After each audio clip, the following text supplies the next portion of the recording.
Why do you lead? Don't be a leader unless you're doing it for the very right reasons.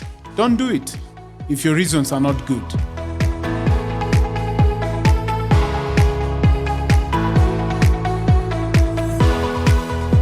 Hey, welcome again to Oscar Amisi's Leadership Podcast, where we are so passionate about leadership. We equip leaders with high capacity tools to drive societal transformation. Every week we dropped a teaching on leadership. And if you want to listen to these and many more, I'd ask you to subscribe.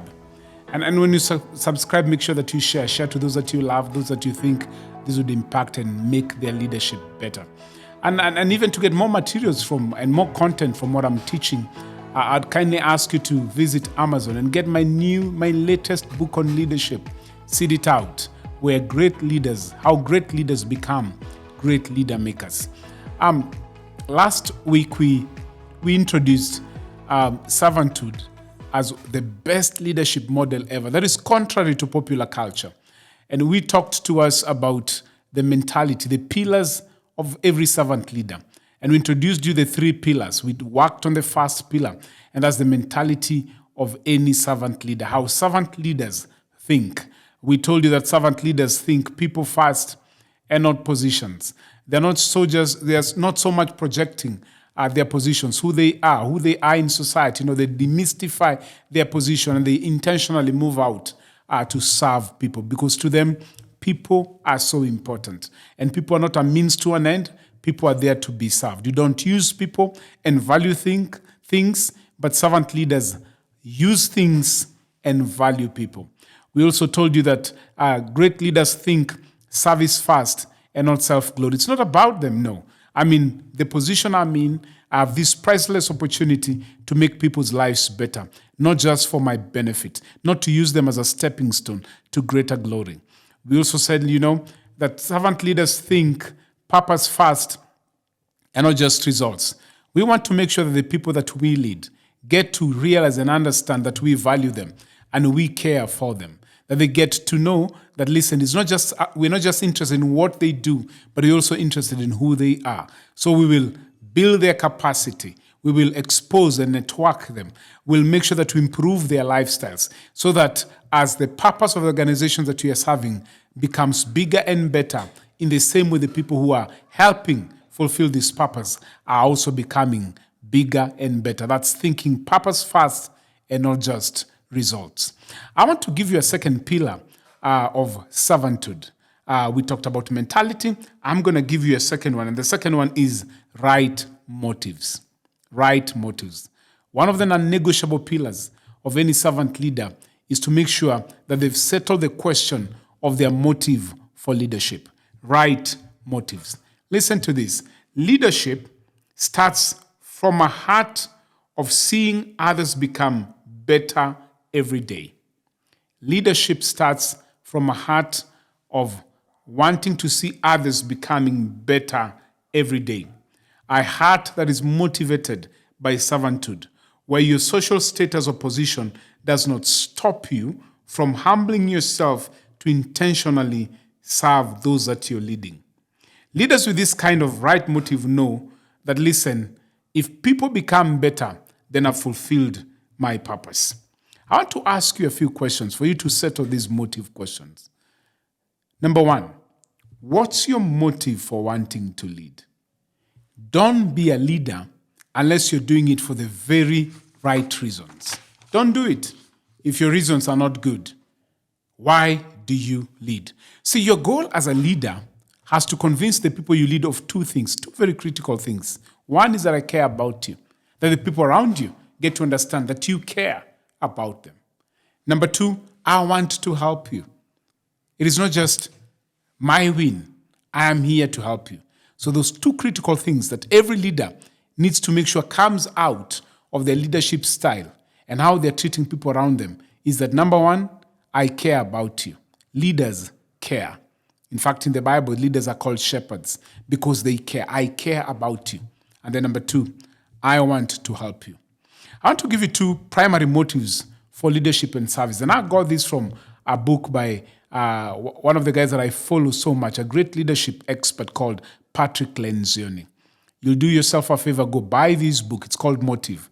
It's a leadership book that would help you up your leadership in a very, very good way. And it talks about two primary motives for leadership and service. The first one, he says, is called responsibility-centered leadership. And the second one is reward-centered leadership. So responsibility-centered leadership, Patrick shares and says, is a leadership that is driven by a burden and desire to take things on for the good of others. Responsibility-centered leadership is a leadership that is driven by a burden and a desire to take things on for the good of others. See, this kind of leadership is about what it gives out and not so much what it takes. This leadership, responsibility-centered leadership, is about what do I give out? It is not what's in it for me. It's really about stewardship. And then he shares the second kind of motive on leadership. He calls it the reward-centered leadership.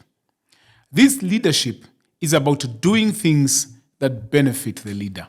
You do stuff that benefit the leader. So you do things, but at the end of the day, you're using people as stepping stones to your end. I mean, they are means to a certain end, either to enrich yourself. If in the corporate space, you'll drive them like horses, just to make sure that you know all the glory, all the praise comes to you. If you're in a church setting, like I am as a pastor, you use your congregants and the people around you to enrich you, to meet your needs. In fact, your needs are first. This kind of leadership is really transactional. That people you're there to keep on getting and getting and getting. It's all for your benefit, never concerned about the people that you're leading. And if anything does not come with a reward, then you don't even step into it, because to you, the question is always, what's in it for me? That's reward-centered leadership. You only do things where you see a reward. It's all about me. It's about what I get. What are your motives for leadership? Are you driven by the responsibility-centered leadership kind of motive? Or are you driven by the reward-centered motive kind of leadership? I want to challenge you that if you're going to cause a difference in society today, where we have a challenge across the globe of leadership, where things are going down just because of the wrong leadership that many of us are exposed to, I don't want to challenge you to embrace the responsibility kind of leadership, where you lead for the good of others. Can you imagine if nations and corporates and religious organizations had leaders, all of them had leaders who had this kind of motive, responsibility kind of leadership, where they do this, take up things for the good of others? I mean, our countries would be different. Our politics would be different. Our churches would be different. Our corporate organizations will be different, because people are better steward when they have this kind of motive. Let me give you the marks of right motives, and then I'll be sharing with you the wrong motives of leadership before we bring this episode to a close. How do I know I have the right motives or the right marks that show that I have the right motives for leadership? 3 things that I want to share with you. Number 1 is authenticity. Authenticity. You're authentic. You are serving from a point of genuineness. You are real at what you're doing, and there are no hidden cards under the table. I mean, what we see with you is what we get.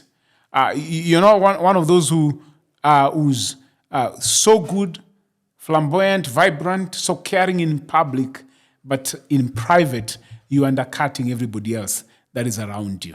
You're authentic. You're genuine.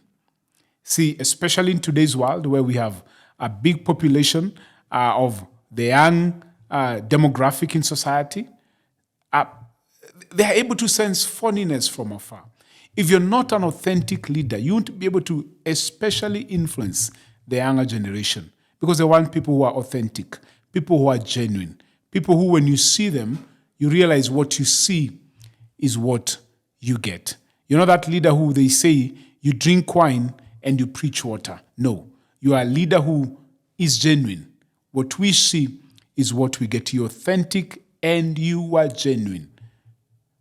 What you're in public is what you're in private. You don't praise people in public and undercut them in private. You're authentic.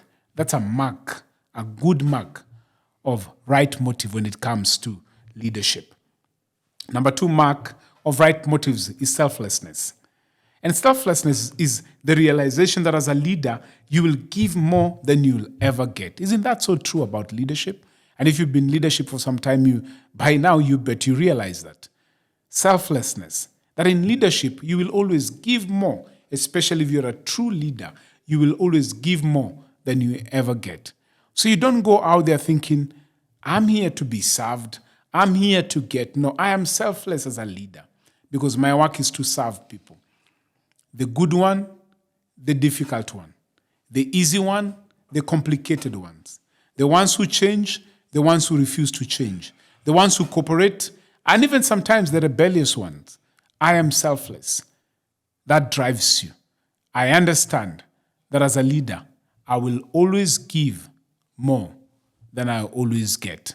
In fact, my benefit or your fulfillment as a leader as you serve is the fact that you get to improve people's lives. If other benefits come, so be it. But your primary responsibility, your primary mark that is driving you is that if people get transformed, people get impacted, people's lives are changed, then I know I've fulfilled my call, I've fulfilled my vision. That is selflessness. Number 3 is humility. Humility. As a leader, you become big on humility. And you don't see success for your own glory. No. You see success as necessary so that the team and organization can thrive. In fact, you're ready to share success with people that you're leading. You're not just that kind of person who takes all the praise and passes all the blame. No. You are able to share success. That's what happens. That's somebody who's humble, somebody who's full of humility. That becomes a mark that gives to you. Let me remind you those 3. So, authenticity, selflessness, and humility. Let me lastly share with you the wrong motives for leadership. If these are what marks you out, then you realize you're in leadership for all the wrong reasons. One is popularity. Popularity. That you're driven by a hunger and a desire to be recognized by people. You want to walk down the streets and everybody salutes you. In fact, when you're driven by these, it no longer becomes the vision or the success of the organization. It becomes the success of you as an individual. It's no longer about the vision and the purpose of the organization that you're part of or you're leading. It's all about you. How do you become popular?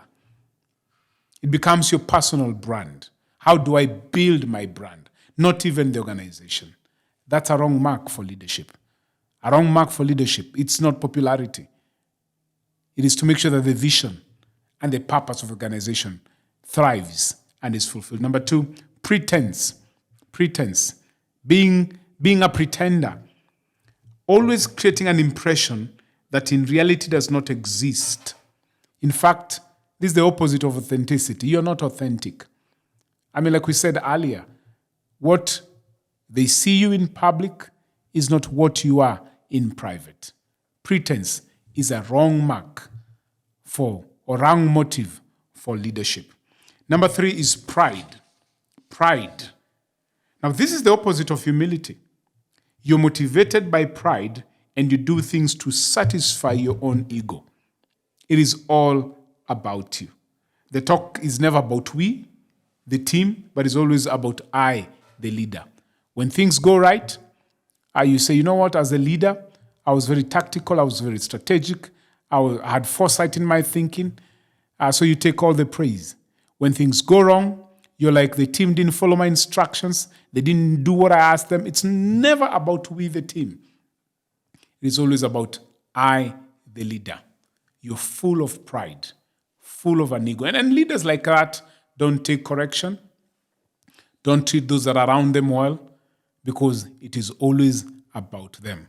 And unfortunately, as they continue, they become bigger than the organization. And within no time, organizations that are led by people full of pride crumble, just like those prideful people crumble along the way. I want to challenge you check your motives. Let me ask you, let's review what we've said today. 1, why do you lead? Leadership starts from the heart before it is a skill. If you have the right heart posture, then you will lead well. We've got to convince people of 2 things: that we care about them and we love them. And leaders who have the right kind of motive are authentic, are selfless, and are humble. The wrong marks for you to watch out for is popularity, pretense, and pride. I want to challenge you. This world is hungry for genuine, authentic leaders who will transform our society. Would you be a leader who leads for the very right reasons, where your heart is in the right place? And as you move out to lead, that will be seen out there and you'll be able to impact so many. Thank you so much for joining us in this episode. I pray that this is challenging you and giving you a desire to become a better leader in whatever space that you find yourself in. Again, I'll ask you, don't just subscribe to this channel so that you can get more of our teachings and more of our content. And if it's blessing you, it's helping you, would you share it with your friends? Share it with those that are around you. Again, let me remind you, more content, go to Amazon. Get my latest book, Seed It Out, How Great Leaders Become Great Leader Makers. That will be the best decision that you would have made for your leadership journey. See you again next week as we continue on this conversation on servanthood or servant leadership. See you. Be a great leader. Go ahead and influence people. Shalom.